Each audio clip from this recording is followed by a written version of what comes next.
What if somebody can do something better than you? Now, yesterday we talked about leadership, and I think we're going to do it again.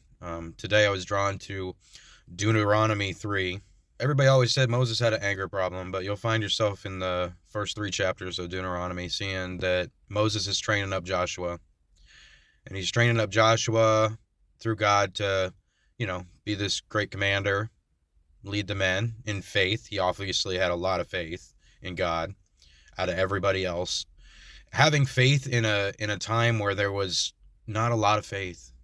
There was a lot of bitter people that were, you know, surrounding the camps. Like that was pretty much an embitterment was set in there. But there was a new generation rising and they had a new commander filled with faith. Now Moses had gone through all this stuff and we always hear about Moses' anger. But today I just looked at it and all of his anger surrounded the Israelites. Whether it was in love, whether it was in disgust, whether it was an annoyance, that was his reaction. But the Israelites could provoke him to anger, whether for any reason. So that gave into Joshua coming up as being the commander, and God was basically telling Moses in Deuteronomy 3, you cannot go forward. You cannot move forward because having somebody that is provoked to anger in battle and not a clear head is a really bad idea.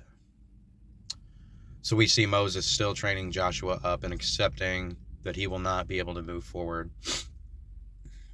That's a big thing on a leader, is seeing that somebody else has a better quality than you do and being able to relinquish.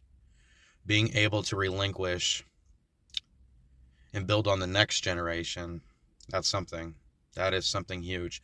And also seeing your own faults where you didn't fill in the gaps and teaching the people under you to perfect those places and being able to say, hey, this is where I struggled.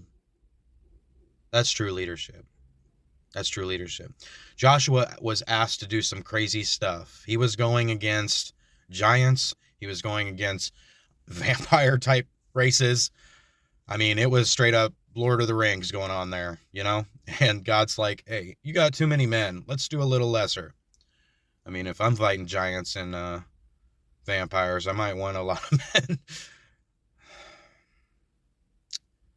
It's important to have, like, if you're leading somebody, it's more important to be at the mission.